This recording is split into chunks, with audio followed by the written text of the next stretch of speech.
Hey guys, Desolate Magic here with another feel-good story, I guess. I don't know, this might anger some people, but the good news, the silver lining, is that this guy and this guy have been arrested. So on the left, we've got every burglar ever, and on the right, we've got every Magic player ever. So you put them together, and you've got, oh yes, the legendary crime duo Ronald Christopher Hasty and Daniel David Grant, who were just arrested in Newport Richey, spelled wrong. I don't know where that is, somewhere in Florida, I guess, where they apparently spell Richey R-I-C-H-E-Y. Florida man don't know how to spell, just saying. And they were arrested with stolen property equaling tens of thousands, multiple tens of thousands of dollars worth of Magic cards and Magic-related items, and about 10 grand in cash. So after serving a search warrant that they got for one of the men's house, they found a mask that matched a mask used to cover one of their faces or both or whatever during a burglary that was caught on camera at Goblin King Game Store, which is in Ocala, Florida.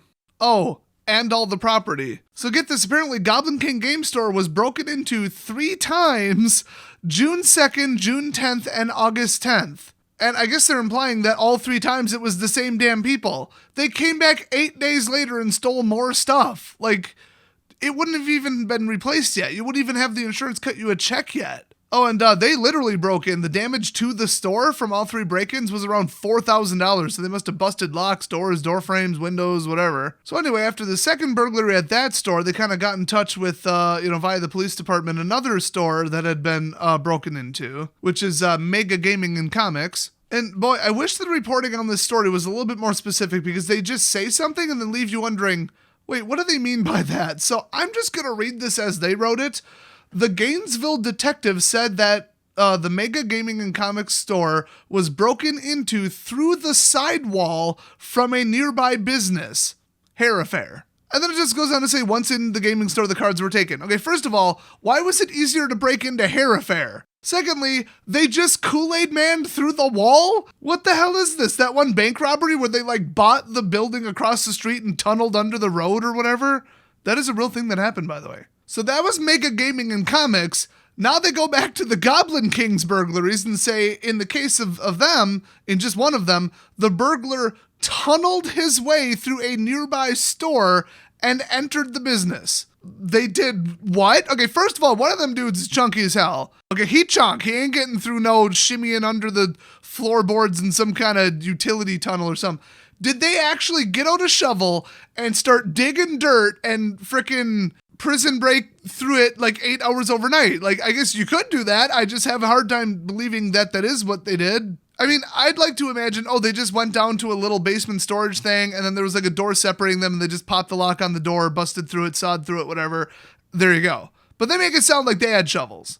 I'm half tempted to contact the police in this area and just be like, what actually happened? Because these reporters are dumbasses. They don't want to give out any interesting details. I guess interesting details don't sell headlines. Fat guy tunnels through dirt to steal Magic cards. There you go. I just wrote it for you. If that's what happened. Okay, so get this. You're probably wondering, well, how'd they come up with, I think it was $10K in cash, close to $20K in cards, and who knows how much sealed product? There were 9 gaming store burglaries throughout Central Florida, and in all of them, either primarily or exclusively Magic products were stolen. So, dead giveaway that's a serial burglar. So my understanding of how they caught them, because once again, this isn't terrifically clear, is that their vehicle, either description or a plate, was visible on something somewhere, some kind of camera, maybe at one of the stores. And then that led them enough to get a subpoena for the cell phone pings or GPS history for one of the suspects who owned the car. That confirmed that they were at all 9 of the break-ins. That allowed them to get an easy warrant to just search one of their houses. And then boom, they found the masks, found the products. Although that chain of events doesn't quite match up, because they say that Grant's vehicle was reported in the Ocala area. Well, so were a million other vehicles. And then Hasty was the one who was connected through his cell phone records. So I don't know how they knew each other, what went on there. But either way, they got busted because of cars and phones. I thought in 2019, everybody knew, don't bring a device that actively records your location every 60 seconds and reports it to a giant database. Don't bring that to any crime, really. In fact, even turning it off is a little suspicious. Just leave the thing at home, okay? You can check your Twitter when you get done with your robbery. Now, there's two problems whenever something like this happens. One, the stuff is caught in evidence forever. The lawyers drag their feet. The DA takes forever. 6 months later, you finally find them in court. Then they delay, and it's just a nightmare. Basically, it'll be like 6 months to a year before you ever get your property back. That's why when somebody steals your property, you're getting it back, but like you're going to be without it for so much time. It's utterly ridiculous. Also, since they broke into 9 different stores, and this is what happens all the time, one of the store owners confirmed it is going to be almost impossible to know who had what. Store owners, keep an inventory. I mean, seriously, you got to recount your expensive cards, anything, 10 and up, right, after a burglary, whenever they sell and whenever they're checked in, and then you've always got a real database. I mean, LibreOffice Base or LibreOffice Calc, there you go, use either one. They're free. So to say, oh, I think this is mine, to like a $400 dual land or something, and then another store owner goes, no, I think that's mine.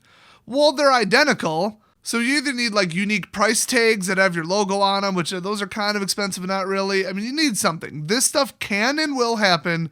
Get really good video cameras or, any kind of DVR recorded security cameras, whatever. Get really good locks and get really good alarms. My shop was Fort freaking Knox, and I had under $1,000 worth of cards. I mean, come on. Ironically, the most expensive thing to steal if somebody broke into my shop was my AR-15 under the counter. So if you thought this story can't get any crazier, remember, this took place in Florida, and they're men. I don't mean that in a sexist way. I mean, Florida man, the meme. I mean, apparently every single male in Florida is a lunatic. I mean, just look at Rudy from Alpha Investments. He caught the crazy. So Hasty, who's 37, and Grant, who is 29, they've got a bit of a history, at least. Hasty has served time in prison for multiple charges in the past, including burglary, grand theft, which is basically both of what they're being charged with now, and escape.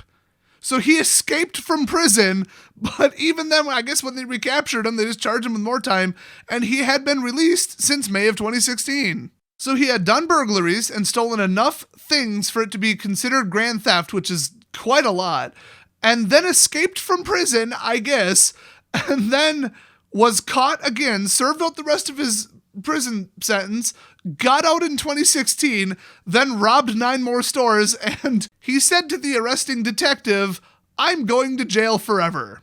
Really? Burglary with multiple counts with multiple priors and an escape attempt, or success. I don't know. I'm too lazy to look this guy up. But wait, there's more.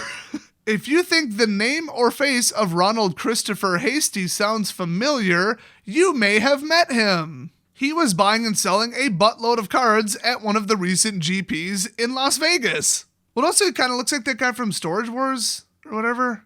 Do I have the right show? So the moral of the story is if somebody's selling tons of cards, you must think, oh, they're a rich or long-time collector. No, they're probably just a thief.